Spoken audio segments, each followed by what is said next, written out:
본 방송에서 제공하는 투자 정보는 투자 판단에 대한 조언입니다. 방송에서 제공하는 주식의 가치, 가격 상승 및 가격 하락에 대해서는 방송사에서 보장하지 않습니다.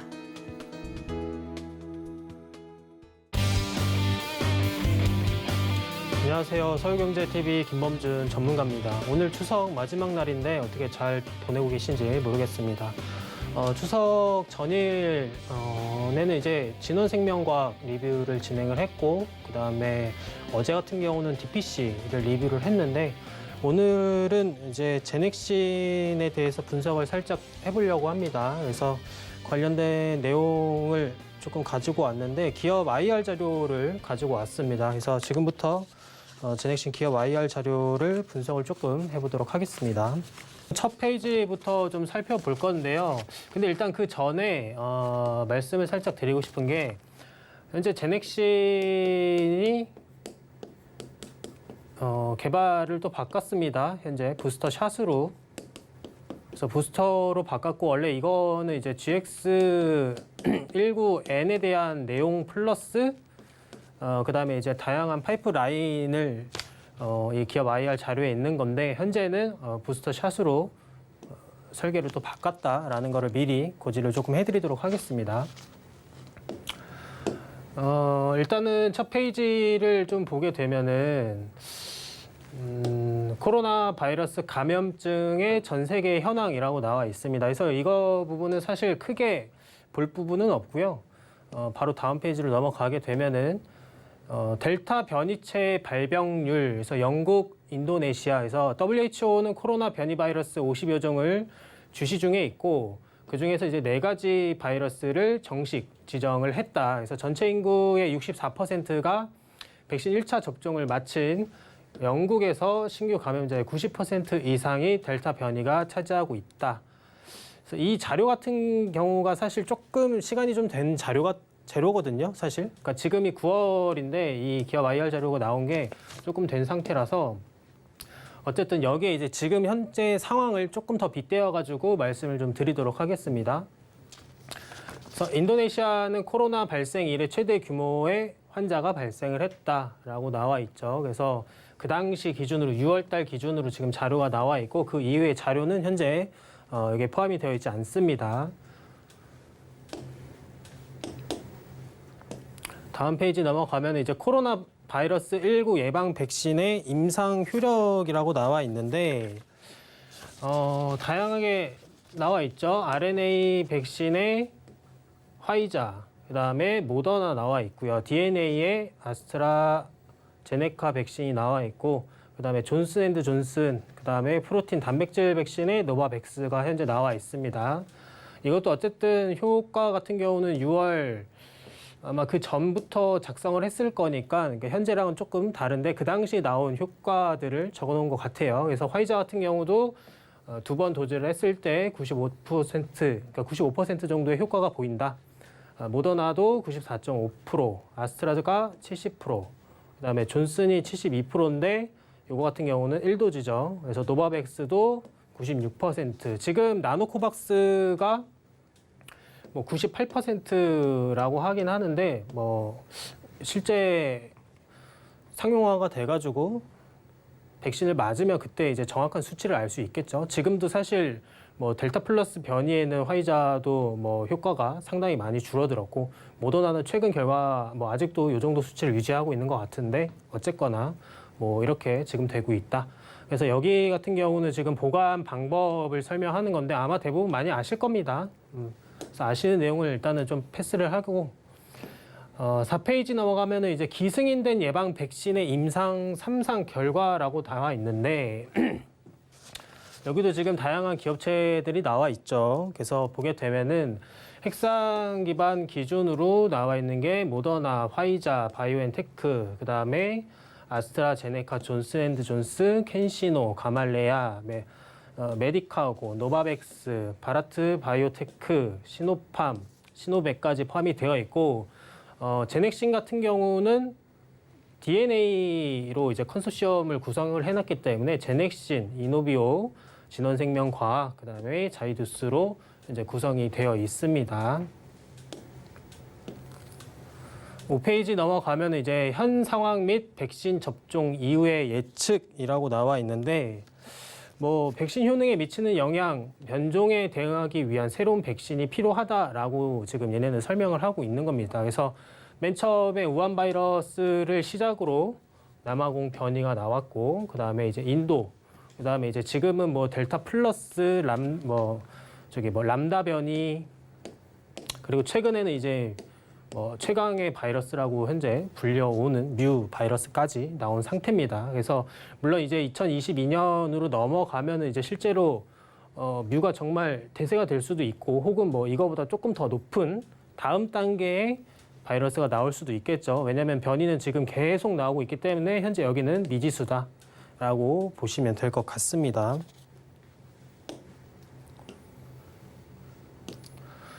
6페이지를 보게 되면 이제 차세대 백신의 필요성, 그러니까 지속적인 안정성 이슈라고 나와 있는데 사실 이거 같은 경우는 아나필락시스라고 되어 있고 혈소판 감소성 희귀 혈전증, 그다음에 뭐 심근형 뭐 이렇게 나와 있는데 화이자가 지금 대표적으로 모더나 가장 압도적으로 지금 백신을 맞고 있으니까 요 두 개는 계속 포함이 되어 있고 존슨앤드존슨과 아스트라제네카까지 나와 있는데 이 당시 기준이기 때문에 지금도 많이 바뀐 겁니다. 그래서 이거 같은 거를 조금 사실 상세하게 알고 싶으신 분은 인터넷에 검색을 해보셔야 될 것 같고 이거는 옛날 기준이기 때문에 통계도 많이 다르고 또 아마 이 건도 많이 다를 겁니다. 네. 이 당시에는 이제 0건이다라고 나와 있지만 100만 명 기준으로 혈소판이 근데 지금은 또 많이 다르죠. 왜냐하면 이제 3상을 하고 긴급 승인을 받고 실제 배포돼가지고 모든 나라에서 맞고 있기 때문에 사실 이게 이제 4상이거든요. 그러니까 사실 4상도 무료로 해주는 게 아니라 돈 받고 오히려 돈을 받고 얘네가 4상 데이터, 지금 빅데이터를 쌓고 있는 겁니다. 그러면 이 빅데이터가 결국 나중에 뭐가 되냐? 2세대 백신이 되는 겁니다. 지금은 이제 1세대지만 어쨌든 그래서 이런 거 관련됐다라고 보시면 될 것 같고 다음 페이지를 넘어가게 되면은 이제 이것도 부작용이죠, 사실. 그래서 이제 국소 반응, 그래서 국소 통증 이쪽 라인이 좀 크고 나머지 부종이나 관절통, 오한 이런 부분 사실 크게 없는데 가장 대표적인 게 전신 반응으로는 피로겠죠. 피로, 두통, 근육통인데 지금 화이자, 모더나, 아스트라제네카 뭐 이런 식으로 1도즈 받았을 때 이 정도 수치가 나오고 2도즈 받았을 때 이 정도의 수치가 나오고 있다라고만 보시면 될 것 같아요. 그래서 이것도 사실 기준치를 잡을 수는 있지만 현재치랑은 좀 많이 다르다.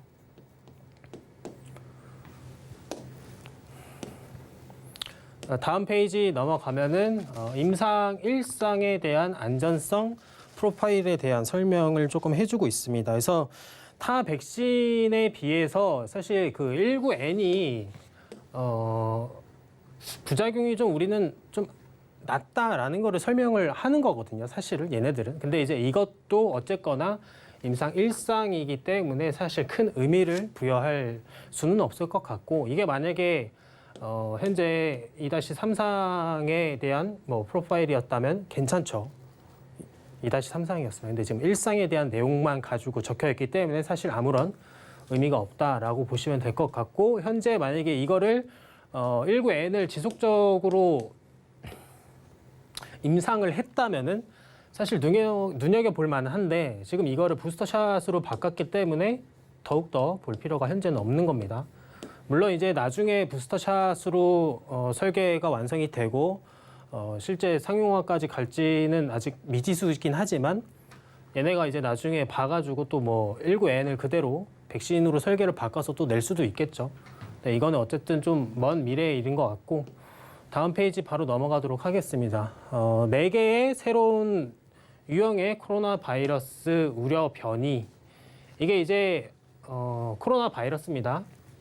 그래서 알파 변이, 베타 변이 옛날에는 이제 무슨 뭐 이렇게 앞에 무슨 변이라고 했는데 지금 명칭이 좀 간단하게 바뀌었죠. 물론 이제 일반 사람들이 찾아보기에는 뭐 B.1.617 이렇게 적혀 있으면 사실 이게 뭐냐라고 할 수도 있는데 이게 이제 델타 변이라고 보시면 될 것 같아요. 그래서 알파 변이는 이제 전파율이 50% 상승, 그다음에 베타 변이 같은 경우도 또 50% 상승하고 중환응이 큰 폭으로 감소를 했다. 근데 결국에는 이렇게 진화를 해 오다가 현재 델타 플러스로 바뀌면서 전파력은 더 증가했고 이것도 감소가 많이 됐습니다. 그래서 이제 백신을 맞게 되면은 보호를 좀 해줘야 되는데 사실 보호를 못하고 돌파 감염이 되는 거죠. 그러니까 백신이 이렇게 만약에 쌓여 있으면은 얘네가 뚫고 들어와가지고 다시 재차 감염되는, 그러니까 돌파 감염까지 되고 있습니다. 그래서 2021년 6월 15일 기준이니까 얘네가 어느 때 시점에서 요 기업 IR 자료를 작성했는지 대충 알 수 있겠죠. 다음 페이지 넘어가면은 변종에 대한 백신 효능, 새로운 코로나 변종에 대한 백신 효능이라고 나와 있습니다. 이것도 사실 비교 대상인 거죠. 보게 되면 중상에 대한 백신 효능, 글로벌 3상 남아공 변이체 기준으로 아스트라가 62%, 노바백스가 96%, 존슨앤드존스가 66%, 화이자가 95%라고 하는데 이거 아까 제가 말씀드렸죠. 옛날 기준이기 때문에 사실 크게 의미 부여를 하실 필요는 없다라고 보시면 될 것 같아요. 그래서 어쨌거나 지금 대폭 감소해서 약 70배에서 100배라고 나와 있긴 한데 지금은 수치가 좀 많이 달라졌을 겁니다.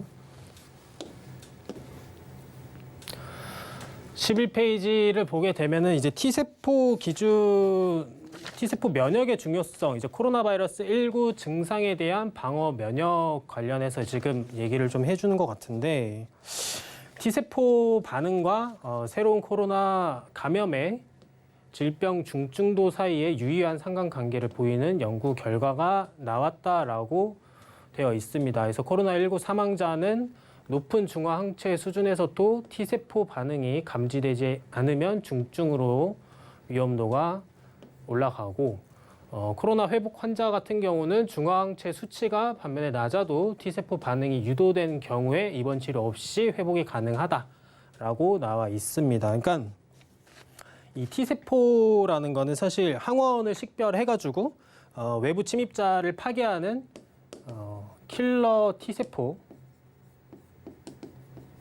요게 있고 그다음에 이 외부 침입을 B세포에게 다시 알려주는 헬퍼 T세포가 따로 있습니다. 그래서 요거 두 개가 따로 있고 그다음에 요거 같은 경우가 나중에 아마 뒷페이지에서 제가 또 다시 설명을 할 건데 기억 T세포 그냥 단순하게 제가 얘기를 해드리면은 이런 것들이 조금 나눠져 있습니다. 그래서 어쨌거나 이것도 지금 아마 수치가 많이 달라질 거라서 사실 그냥 이렇게 좀 있다라고만 보시면 될 것 같아요. 다음 12페이지를 좀 보게 되면은 코로나19 증상 방어에서 T세포의 중요성을 얘기를 하고 있습니다. 그래서 사실 이거는 봤는데 2,826명 기준으로 주요 인육 영국의 소방 및 구조, 경찰 이런 의료 종사자 그래서 낮은 안티 수준의 그 발견이 됐다라고 하는 건데 사실 이거는 일반적으로 투자를 할 때 제가 봤을 때는 사실 볼 필요가 거의 없습니다. 이거는 과학자들이 보편적으로 보는 거고 위클리 액티브, 로우 레벨, 하이 레벨에서 지금 여기에 평균적으로 수치가 잡혀 있기는 한데 사실 이것도 6월 달에서 지금 벌써 3개월 정도가 지났기 때문에 수치가 많이 다르죠. 게다가 일단 제일 중요한 건 이거는 임상, 일상이라는 거. 일상의 데이터라는 겁니다. 그래서 13페이지로 넘어가게 되면은 13페이지. 자, 새로운 유형의 코로나 바이러스 크로스 프로텍티브 T셀 이뮤니티라고 나와 있는데 이것도 지금 보면은 각종 서열들이 나와 있죠. 다양한 백신들이 나와 있습니다. 그래서 유럽의 알파 변이, 남아공 변이, 그다음에 감마 변이, 그리고 여기는 이제 미국 캘리포니아 주에서 나왔던 이제 변이 바이러스이긴 한데 어쨌든 그래서 여기에서는 사실 중요한 거는 얘네가 중요하다고 생각하는 거는 보통 빨간색으로 다 표기가 되어 있습니다. 뉴클레오 캡시드 유전자의 추가 T세포 에피톱은 T세포 면역 회피 변이에 대한 보호 잠재력을 증가시킬 수 있다라고 나와 있는데 이 뉴클레오 캡시드라는 거는 제가 이걸 정의를 조금 가져왔는데 그 바이러스 핵산과 그 둘러싸는 단백질 막이거든요. 이 뉴클레오 캡시드가. 그래서 이제 이 코로나 바이러스뿐만 아니라 모든 바이러스에 대해서도 중요한 부분이고 이유를 아주 간단하게 설명을 드리면은 그 바이러스 유전자의 그 캡시드, 그러니까 예를 들어 그냥 요런 거라고 얘기를 좀 드리면은 요 바이러스의 유전자를 감싸고 있는 단백질과 그래서 결합되어 있는 형태를 뉴클레오 캡시드라고 하는 겁니다. 그래서 다시 말해서 이게 잘못되면은 바이러스가 죽는다라고 보시면 될 것 같습니다. 그래서 아마 물론 전문적으로 하시는 분들은 뭐 이 모양새가 어떻게 생기는지는 아시겠지만 사실 저희 같은 경우는 이게 뭐 박사학위를 따는 건 아니니까 관련된 내용은 그냥 이렇게 되는구나라고만 체크를 해주시면 좋을 것 같습니다. 14페이지를 좀 보게 되면은 이거는 이제 간단한 내용인데 화이자와 노바백스에서 부스터샷의 필요성을 얘기를 해주는 겁니다. 그래서 관련된 내용 링크 이제 인터뷰한 내용인데 이거는 가능한 시나리오는 세 번째 투약의 필요성이 있을 수 있다. 그래서 언제부터 6개월에서 12개월 사이에서 매년 맞는 예방 접종이지만 모두 확인을 해야 되고 어쨌거나 부스터샷이 조금 필요하다라는 거를 얘기해 주고 있는 겁니다. 아마 여기서 지금 사실 갑자기 GX19 그 N을 보다가 왜 부스터를 넣었는지를 한번 생각을 해본 적이 있는데 얘네가 결국에는 부스팅 시장으로 가기 위한 전초를 좀 깔아놓은 게 아닌가라는 생각이 좀 들었습니다. 사실은. 그래서 원래는 원래대로 치면은 GX19로 임상을 계속하다가 1상을 마치고 2상을 들어가고 현재 이제 3상으로 갔어야 되는데 바뀌었단 말이죠. GX19 N으로. 그러면서 시기도 다 밀려나는 동안 다른 업체들은 이미 3상 들어가고 긴급 승인 받아가지고 백신 지금 접종을 하고 있죠. 근데 얘네 같은 경우 지금 설계를 바꾸고 다시 시간 밀어가지고 또 하는데 이번에 인도네시아 2-3상 들어가가지고 그럼 이번에는 조금 빠르게 진짜 연말 안에 뭔가 나오겠는데? 라는 기대감이 사실 있었는데 갑자기 또 바꿨습니다. 부스터로. 그러니까 얘네 입장에서는 사실 간단하게 딱 요약을 했을 때는 이미 백신 시장은 늦었다. 그러면은 부스터 시장이라도 늘어서 일찍 점유율을 챙겨야 되겠다라는 생각을 아마 분명히 가졌을 겁니다. 실제로 얘네 이 부스팅 효과도 있다고 나와 있는 상태라서 아마 이런 부분을 생각을 많이 했을 것 같아요. 그래서 부스터샷을 시장 쪽을 조금 점령을 하면은 일단 백신 쪽은 너무 늦었으니 사실 현실적으로 봤을 때는 잘된 선택이죠. 다만 주가로 봤을 때는 조금 암울한 상태는 맞지만 어쨌거나 아직 재료는 충분히 살아있다라고 볼 수 있겠습니다. 15페이지 보면은 이제 차세대 백신의 필요성, 체액성 면역 및 세포성 면역의 지속성이라고 나와 있는데 시간이 지남에 따라 비포 애프터로 보시면 될 것 같아요. 이거 같은 경우는 이제 코로나, 이거는 이제 사스인데 요 메모리 T셀이라고 해서 애프터 6년에 대한 기록이 지금 남아 있는 겁니다. 그래서 요거가 체액 면역력이 시간이 지남에 따라서 결국 감소하다가 사라졌다라고 보시면 될 것 같아요. 그러니까 이거는 이제 사스 기준이고 이거는 이제 코로나죠. 그러니까 코로나도 결국에는 시간이 지남에 따라 요 메모리 T세포가 계속 지속이 됐다라고 보시면 될 것 같아요. 그래서 어쨌든 이 T세포의 중요성을 다시 한번 여기서 지금 얘기를 해주고 있는 겁니다. 16페이지 보면 팬데믹 상황 이후 계속 고려되어야 하는 백신 이슈라고 적었는데 뭐 안전성, 그다음에 변이에 대한 효능, 그다음에 효력 지속 기간을 적어놨죠. 그래서 지금 사실 안전성에 대한 거는 지금 백신 화이자, 모더나 뭐 다양한 백신을 실제로 맞고는 있지만 안전성에 대한 거는 계속적으로 대두가 될 수밖에 없겠죠. 왜냐하면은 현재 이 메신저 기반의 RNA 백신 같은 경우는 신기술이죠. 신기술이기 때문에 어떤 부작용이 일어날지 모릅니다. 현재는. 그러니까 부작용이 일어난다고 하면은 뭐 1년 뒤나 혹은 뭐 2년 뒤부터 나타날 수가 있는데 사실 어떤 부작용이 진짜 나올지는 아무도 모르죠. 아무도. 그래서 어쨌거나 얘네는 이제 DNA 기반으로 안전성을 조금 부각을 시키는 거고 뭐 변이에 대한 효과에 대해서도 뭐 1도즈, 2도즈를 투여했을 때 효과를 설명을 해주는 것 같고 효력 지속 기간도 역시 마찬가지겠죠. 어쨌든 뭐 이거는 DNA에 대한 거를 설명을 조금 해주고 있는 것 같습니다.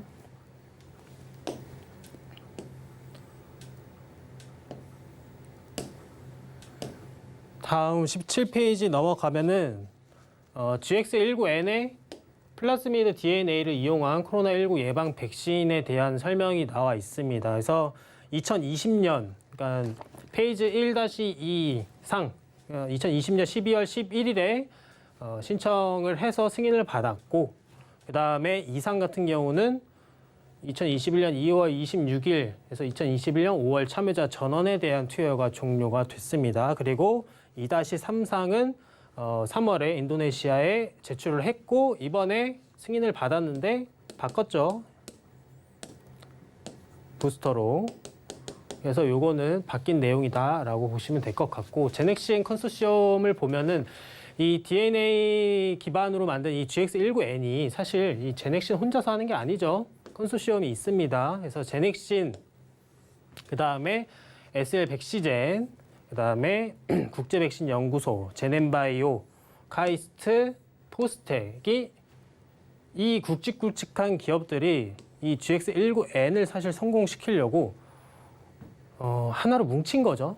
근데 어쨌거나 얘네도 분명히 서로 협의를 해가지고 그냥 부스터 샷으로 바꾸자 우리 늦었으니까 아마 이런 얘기를 많이 했을 것 같습니다. 그래서 어쨌든 이런 기업들이 현재 같이 하고 있다라고 보시면 될 것 같고 21페이지로 가면은 T셀 이뮤니티 엘리스파 리스폰스라고 나와 있는데 GX19N과 아스트라제네카, 모더나, 바이오엔테크, 화이자죠. 그래서 이렇게 지금 비교를 같이 해주고 있는 것 같습니다. 그래서 이것도 사실 제가 봤는데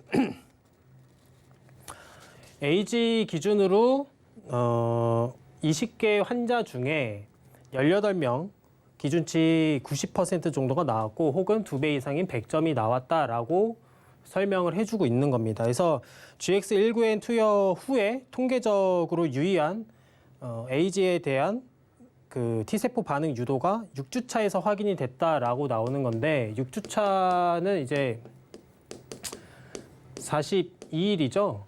그래서 여기도 보면은 사실 모더나 같은 경우도 43일, 그 다음에 아스트라제네카도 뭐 28일 기준으로도 올라오기도 하고 뭐 56일 뭐 이렇게 지금 날짜비를 다 나와 있는데 화이자 같은 경우 29일이 되어 있죠. 그래서 얘네 지금 GX19N은 43일 차에 뭔가 조금 면역 반응이 좀 되고 있다라는 거를 통계적으로 보여주고 있는 것 같습니다.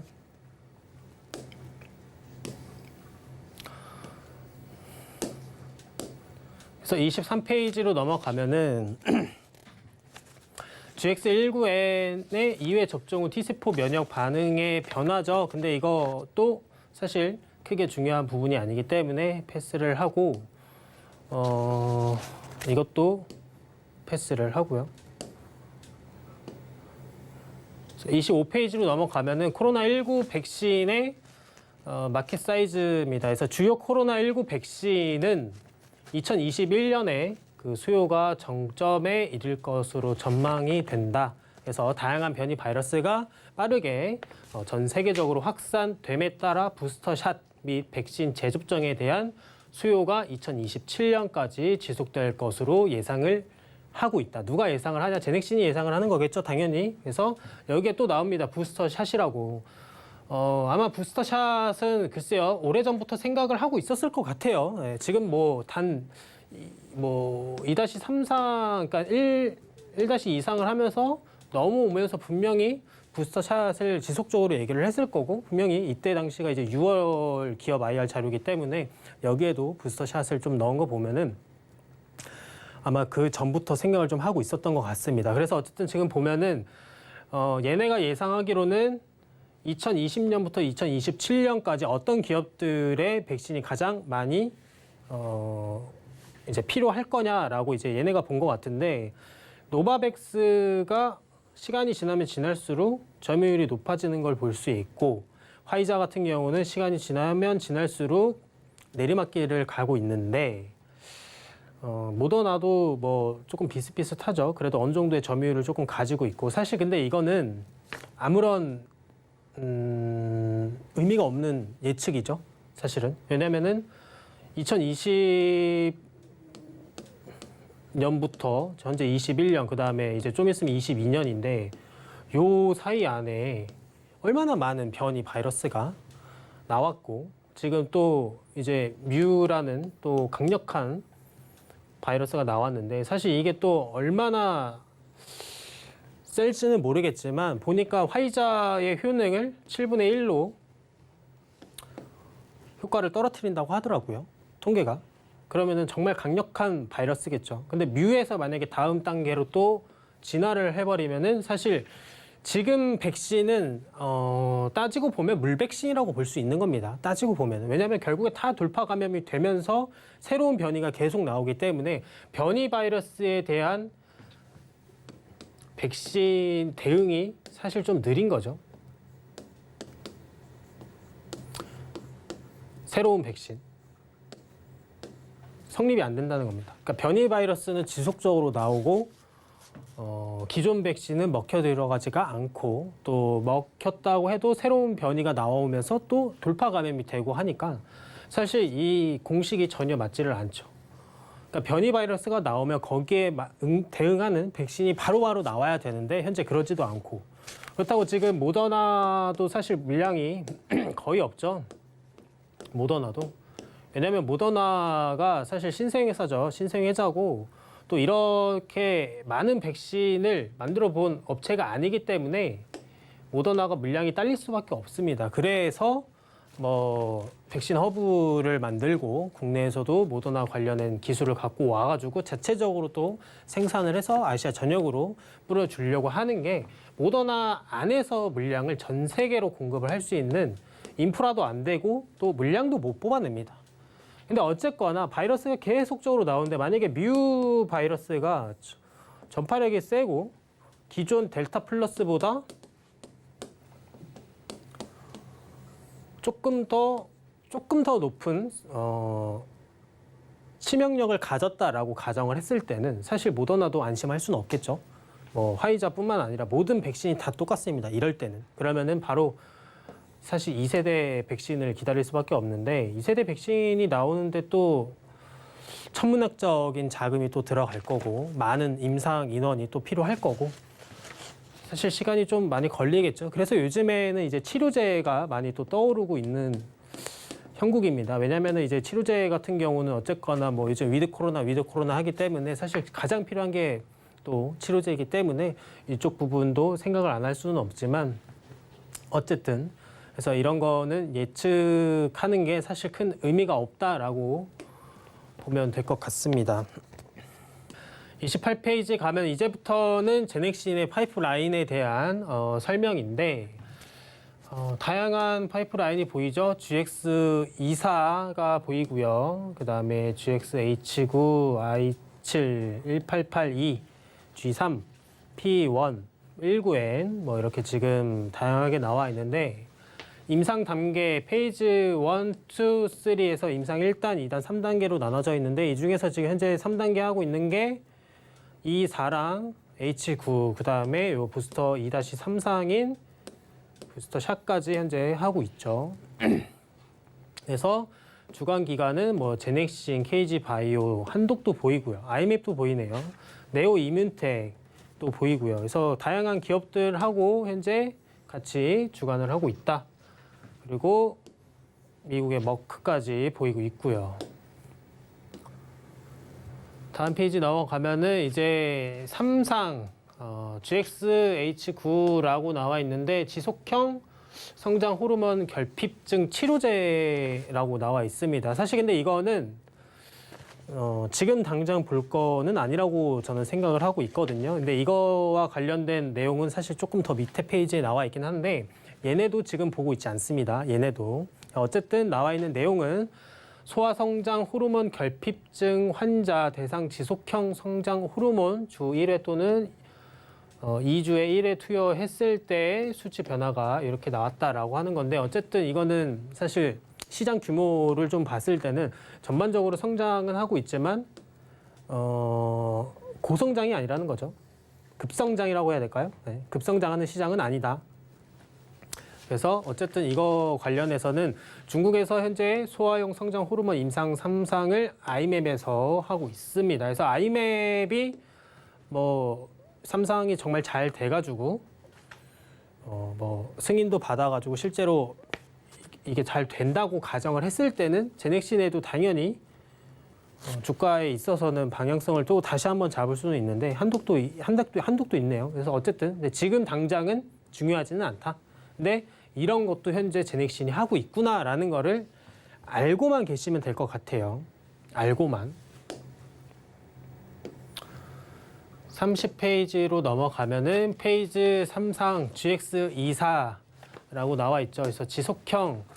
근데 이것도 사실 아까 이거랑 사실 비슷합니다. 맥락이. 이 H9랑 비슷한 건데 이것도 지금 당장 볼 게 아닙니다. 사실은 이것도. 그래서 내용 같은 경우로 봤을 때는 뭐 가격 경쟁력을 가진 제품이라고 나와 있는데 원래 이제 주 3회 했던 거를 주 1회 혹은 2주에 1회를 2주에 1회 혹은 월 1회로 해서 가격 경쟁력을 갖췄다라고 하는 건데 이것도 사실 시장 규모가 나와 있죠. 무려 2029년까지 가도 현재 요 기준과 여기랑 그 갭 차이가 사실 크지 않습니다. 그러니까 연에 3.7%씩 어쨌거나 성장을 하고는 있지만 지금 당장은 크게 중요하지 않다. 그리고 만약에 사실 코로나가 터지지 않았다면 괜찮았을 수는 있을 것 같아요. 코로나가 터지지 않았다면. 근데 코로나가 터져서 지금은 현재 우리는 모두 코로나 시대에 살고 있기 때문에 이것도 어쨌거나 뭐 여기에 나와 있는 것처럼 사실 조금 더 멀리 보셔야 될 것 같습니다. 이거는 아마 대부분의 주주님들도 마찬가지일 것 같은데 사실 GX24나 아까 H9나 이런 거를 보고 들어오신 분은 정말 장투하시는 분들 아니고서는 사실 이거를 보고 단기간에 주가가 많이 올라갈 것 같아서 매수를 하신 분은 없을 것 같아요. 그리고 실질적으로 이걸 보고 사신 분들은 이미 한 10년 전, 뭐 7년 전, 뭐 평균 단가 정말 10,000원대 뭐 이런 분들인 거지 사실 몇천 원대. 그러니까 지금 아마 이런 걸 보고 사신 분은 없을 겁니다. 그래서 어쨌든 다국가에서 임상 3상을 진행 중에 있습니다. 어디가 KJ 바이오가 그래서 한국, 호주, 대만, 인도네시아, 말레이시아, 필리핀, 태국 해서 총 7개 국가에서 현재 진행 중이다. 근데 6월 22일 기준으로 임상 모집 인원수가 386명 중 현재 239명이 모집이 되었다는 건 아직 시작을 못했다는 거죠. 그래서 오래 걸린다. 임상 인원이 어쨌거나 충족이 돼야 데이터 값을 매길 수도 있고 실제 뭐 뭔가를 투여하더라도 근데 어쨌든 이 임상 인원이 현재 모이질 않았기 때문에 조금 어려움을 갖고 있는 것 같아요. 국내 백신 하는 것도 사실 마찬가지입니다.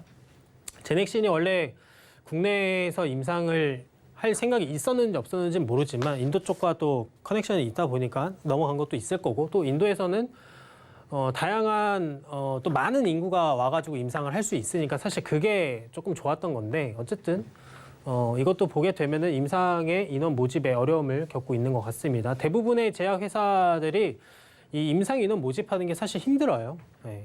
그래서 이런 것도 같이 체크를 해주시고 다음 페이지 넘어가면은 지속형 인터루킨이라고 나와 있습니다. 그래서 암 면역 요법에 다재다능한 조합의 가능성을 가지고 있는 거고 높은 단백질의 안전성, 그다음에 뭐 생산성이 향상이 되고 있고 더 긴 생체 반감기를 갖고 있다라고 나와 있는 건데 일단은 관련된 내용을 좀 봤을 때는 체크포인트 억제제라고 해서 약 570억 정도가 체크가 됐고, 그 다음에 암 백신에 120억, 그 다음에 세포 치료에 90억, 그 다음에 전염성 질병 치료에 590억, 그리고 화학 방사선 치료에 330억이 현재 체크가 되어 있는데, 아마 이거는 이제 향후에 시장에서 뭐 벌 수 있는 뭐 기대치 혹은 뭐 시장에 대한 전반적인 전체 캐파를 설명하는 건 아닌 것 같고, 제가 봤을 때는 이렇게 나갔을 때 GX 인터루킨이 가져올 수 있는 이런 다양한 분야에서 가져올 수 있는 이득이라고 볼 수 있겠죠. 근데 이제 어쨌든 이것도 결국에는 임상이 잘 돼야 어쨌든 이 돈을 가져올 수 있는 거니까 이와 관련된 내용도 조금 체크를 같이 해주시면 좋을 것 같고, 미국 네오 이뮨텍에서 라이선스 아웃을 했다. 그래서 미주 및 유럽 지역 지분 21.3% 가지고 있고, 또 중국 아이맵에 또 기술 이전을 해줬죠. 그리고 인도네시아 KG 바이오에도 또 해줬고요. 그러니까 사실 이 에로라는 거를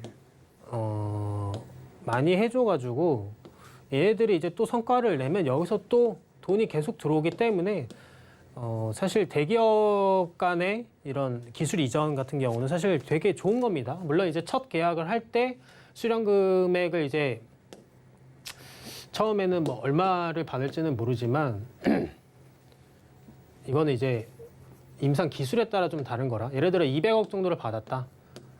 그리고 나서 마일스톤으로 뭐 순차별로 또 받는 거니까 실제로 이 한 계약당 뭐 1조가 가까이 되는 기술 이전이 있고, 혹은 뭐 7천억 가까이 되는 기술 이전이 있는데, 어쨌든 이 금액을 다 받으려면 얘네가 뭐 실패하지 않고 지속적으로 또 성공을 해줘야 되고, 또 시간이 상당히 오래 걸린다라는 제약 조건이 조금 있습니다. 32페이지를 넘어가면 이것도 뭐 사실 임상과 관련된 내용들인 거고, 현재 어떤 임상까지 진행이 되고 있다라는 게 나와 있고, 다양한 파트너사들이 현재 보이고 있습니다. 그래서 이런 것도 사실 이런 거를 모두 알고 계실 필요는 거의 없어요. 이런 거를 관련해서는 그냥 가장 큰 부분들만 체크를 해주시면 됩니다. 얘네가 지금 부스터샷 하고 있고, 그 다음에 자궁 경부암 하고 있고, 그 다음에 저기 인터루킨 하고 있고, 나중에서는 이제 GX 아까 말한 H9나 뭐 다른 거 또 나와 있으니까 지금은 조금 굵직굵직한 것만 알면 되고, 얘네가 지금 3중 음성 유방암에 관련된 거를 1- 이상을 하고 있는데, 뭐 이거에 관련돼서 지금 효과가 어느 정도냐라는 거는 사실 주주 입장에서는 크게 체크할 필요는 없겠죠. 네. 이쪽 업계에서 일하시는 분들은 뭐 딱 보면 알 수는 있겠지만 대부분 그렇지 않기 때문에 어쨌든 우리들은 그냥 이런 거를 얘네가 현재 하고 있구나. 그래서 임상 단계가 이 정도 되는구나.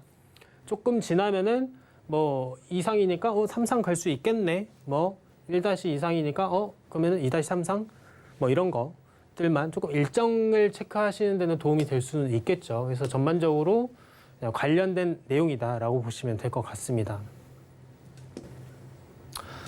33페이지를 보게 되면은 2020년 11월에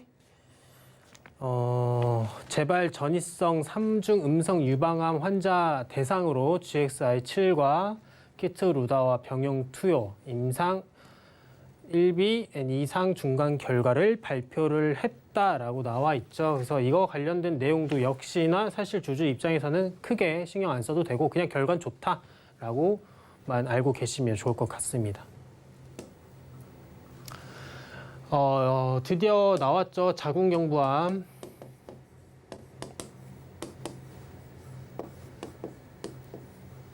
GX1882입니다. 그래서 HPV 치료 DNA 백신이라고 나와 있는 건데 플라스미드 DNA 기반의 면역 유전자 치료제로 전기 천공기를 이용한 근육 세포 투여로 효율적인 DNA 백신을 전달한다. 그래서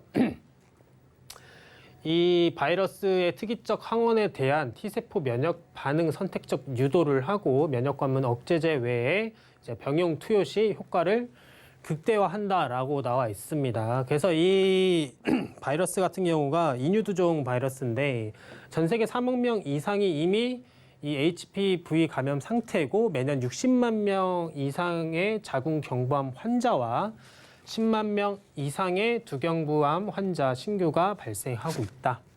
그리고 구인두의 HPV 감염은 주로 성행위를 통해서 일어나고 특히 미국에서 남성 두경부암 환자가 늘어나고 있는 추세다. 그래서 이 HPV를 원인으로 하는 암 발생이 늘어나는 만큼 시장 역시 확대되고 있다라는 것을 설명을 조금 해주고 있습니다. 그래서 자궁경부, 질, 외음부 뭐 이런 쪽 관련해서 이제 이런 타입들이 나와져 있다라고 보시면 될 것 같고 페이즈 같은 경우는 지금 국내 조건부 승인자료 제출을 및 국내 최초 허가 목표를 현재 잡고 있죠. 2022년도에 앞으로 1년 남았죠. 길게 보면 현재 여기 기준으로. 그래서 이거 관련된 대해서는 알고 계시면 좋을 것 같고요. 1882에서 이것도 똑같습니다. 2021년 6월 ASCO에서 MSD의 키트루다와 병용 투여 임상 이상 중간 결과를 발표했다. 그래서 ASCO가 이제 뭐냐면 연례학술회의에서 미국 임상 종약회죠. 그래서 이거는 완전 간해가 6명이 나왔고 부분 간해가 10명, 객관적 반응률이 33.3%가 나왔다라고 하는 건데 이것도 알고만 계시면 좋겠죠. 실제로 자궁경부암 관련해서는 아마 이거를 많이 기대하고 있을 겁니다. 대부분의 주주님들이. 그러니까 이전에 제넥심 가격이 예를 들어 여기에서 한번 점프를 크게 했고 여기서 현재 지금 쭉 내려온 상황이긴 한데 예전 차트 기준으로. 근데 여기 가격대는 그 일전에서도 혹은 뭐 여기 중간바에도 그 일전에서도 한번 갔었습니다. 코로나 터지기 전에도. 그러니까 사실 지금 주가는 코로나 백신으로 올렸던 주가는 이미 사실 다 빠졌다라고 보시면 될 것 같고 향후에 올라갈 거는 뭘로 올라갈 거냐. 자궁경부암, 그 다음에 두 번째는 부스터샷이겠죠. 현재로서는. 그래서 어쨌거나 이것도 조금 체크를 해주시면 좋을 것 같습니다.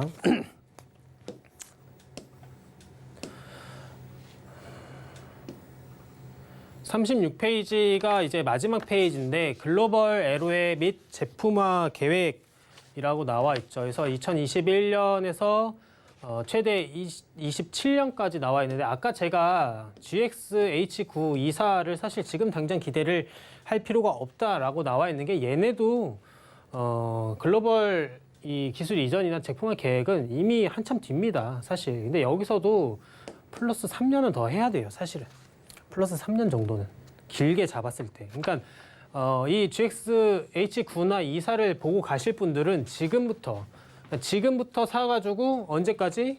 길어도 2030년까지는 들고 가야 조금 뭔가 효과를 크게 볼 수 있다. 물론 이제 주가적으로는 저점에 왔을 때 조금씩 사 모으면서 가져가면 가장 베스트고 지금 기준으로는 그래서 아까 제가 말씀드린 게 24나 H9 같은 경우는 조금 오랫동안 봐야 되기 때문에 크게 기대하지 말라고 했던 이유입니다. 그래서 GX19N이나 이쪽 관련해는 지금 현재 바뀐 거니까 부스터 샷으로 바뀌었죠. 그래서 이것도 역시나 마찬가지로 아마 23년 안에는 뭔가 나올 것 같아요. 23년까지는 아니고 2022년이겠죠. 왜냐면은 이 인도네시아 2-3상을 또 설계를 바꿔서 재신청을 했기 때문에 아마 재신청한 걸로 그대로 임상해가지고 내년에는 결과가 아마 나올 겁니다. 빠르면은 내년 상반기에는 나올 것 같고 늦어도 2분기나 3분기쯤에는 나오겠죠.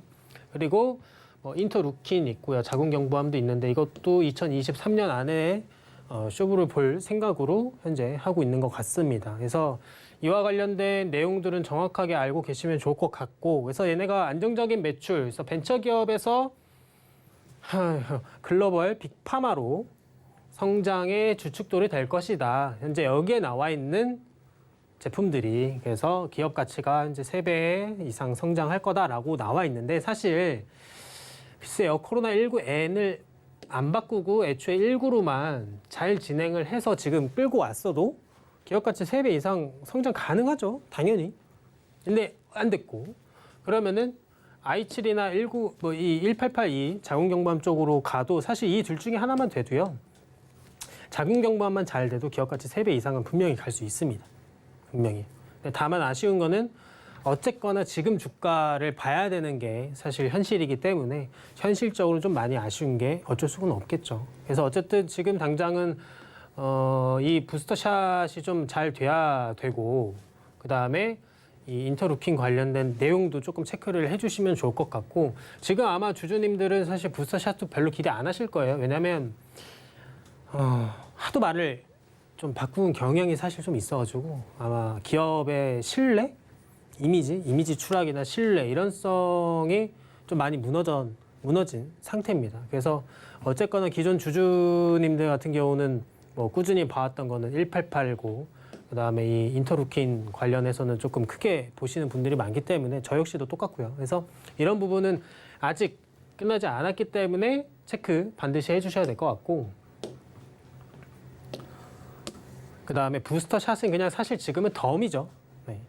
그러니까 임상이 잘 돼서 효과적으로 나오면은 정말 좋은 거고 또 안 되면 사실 뭐 지금 주가에서 더 빠질 것도 없죠. 현재로서는 더 빠진다고 해도 사실 아마 여기서 거의 복구가 다 되고 더 넘어갈 수 있기 때문에 크게 걱정은 안 하셔도 될 것 같다. 그리고 부스터샷으로 바꾼 거는 사실 현실적으로 굉장히 잘 선택한 일이다라고 말씀을 드리고 싶습니다. 그래서 어쨌든 오늘은 이 제넥신 기업 IR 자료, 공식 자료를 가지고 와가지고 설명을 조금 드렸는데 사실 제넥신 들고 계신 분들이나 이제 뭐 저도 주유소 포트 안에 넣어놨긴 했는데 뭐 걱정하시는 분들 좀 있을 것 같습니다. 없을 수는 없을 것 같고 어쨌거나 이 다양한 이 파이프라인을 또 가지고 있고 현재도 꾸준히 임상을 하고 있으니까 뭐 좋은 결과가 나오기를 바라고 있습니다. 그래서 오늘 추석 마지막 기업 리뷰를 좀 진행을 했는데 도움이 되셨는지는 모르겠습니다. 그래서 다음에는 제가 또 관련된 내용들, 다양한 종목들 가지고 또 다양한 방법을 통해서 안내를 좀 도움을 드릴 수 있도록 하겠습니다. 그래서 오늘 여기까지 마무리하고요. 저는 서울경제TV 김범준 전문위원이었습니다. 감사합니다.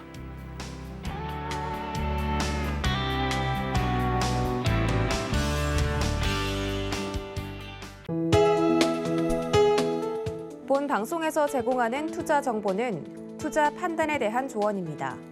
방송에서 제공하는 주식의 가치, 가격 상승 및 가격 하락에 대해서는 방송사에서 보장하지 않습니다.